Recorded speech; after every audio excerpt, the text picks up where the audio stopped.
Hey, I'm Kenneth WAJDA. I'm a professional photographer. Welcome to another edition of my Leica Talks, all things Leica. Today I'm going to talk about the poor man's Leica. It's not even a Leica. It's a little Russian camera. I was at a yard sale and a person had this. It's a Fed, I think it's a Fed 1. And they had this oddball Kodak Series 6 filter ring on it, which I think makes for a fun lens cap. And it's a 53.5 camera, completely modeled after the Leica 2. It's got the two viewfinders in the back. Can you see that? Am I holding it the right way? I think I got to do this. It's got the two viewfinders in the back. It's got the rangefinder focus, and it's got a magnified rangefinder, just like the Leica. And then it's got the regular viewfinder. And I can see that whole viewfinder through that little squinty viewfinder. And it's in such nice shape. I was so impressed with it because I'm like, you know, a lot of times you think of Russian cameras aren't going to be any good. And this one, the shutter was working fine. The body was in good shape. This little leather case is kind of sweet. This feels like a, I don't know, it feels like I'm taking an old Spies camera. Let me unscrew this thing and get this case off. I can show you more of it. And maybe it's not unscrewed all the way. Boy, that's really on there.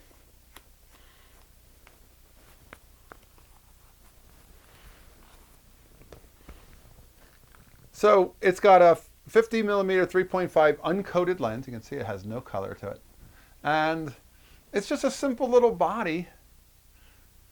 And it was at this yard sale for, it might have been 20 bucks. I think it was 15. And it's one of those things where it's like, well, it's just too pretty not to pick it up for that. And it's one of those things where I don't expect it to be the same optical quality as a Leica 50 millimeter LMR 3.5, but it also might have its own quality. Sally Mann is a photographer who works with 8x10, and she often talks about looking for lenses that aren't perfect.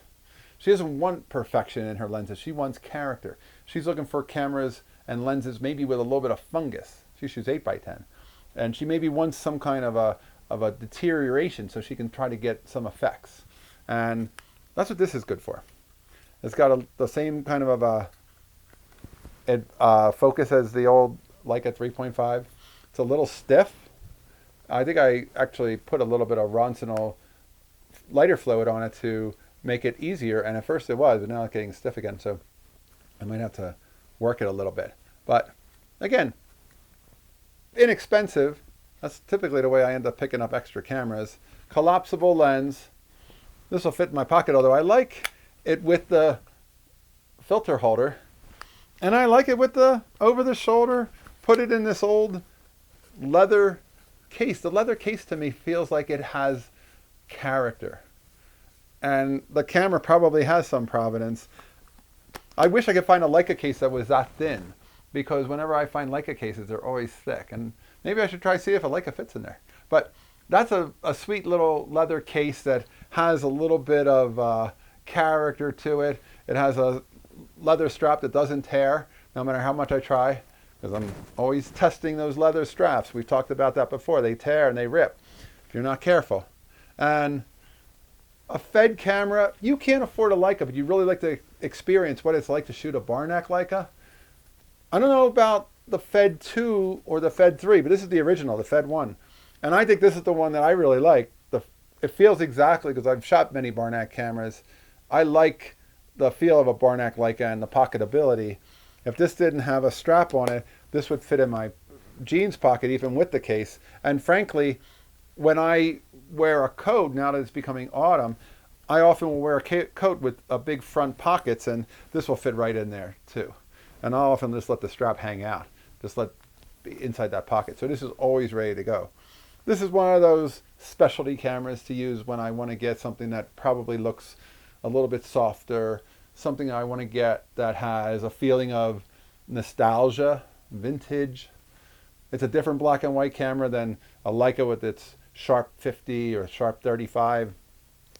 It's probably not going to be great with lens flare. But again, those are qualities that we're looking for, that I want different qualities for different things. Every photo I make, I'm not always looking for tack sharp. Sometimes I'm looking for interesting character. If I'm shooting inside and I'm shooting at 1/8 of a second at 3.5, I don't really have to worry about too much lens flare. Most of the time inside, there's no bright sources of light like the sun outside when you're getting that lens flare with the light right into the lens. But that's a Leica talk for a non-Leica, but it's very much like a Leica because they actually took the molds from Leica and they used them exactly. So very much of it looks just like what you would get if you were buying a Leica Barnack Leica. And again, from the point of view of inexpensive, it certainly is. It's a great way to just experience it. You might go, I don't even like the viewfinder system. I don't like looking through two windows. I don't like how small they are. Then you may not like a Barnack Leica, and this $15 purchase will save you $400 or $800 in a different camera made by a German brand that has the exact same functionality and feeling as this. And I probably wouldn't have bought it if it was like in bad shape, or if the shutter wasn't working, or if it just looked like hell, but it doesn't. Some of it for me is the attractability, and it attracted me because it had somebody taking care of it. And that's probably much more important in a Russian camera than a German one. All right, that's today's photography talk. If you're enjoying these, hit the subscribe button. If you can support, hit the Patreon. I'll be back in a couple of weeks. We'll talk more Leica. As always, here's the good light.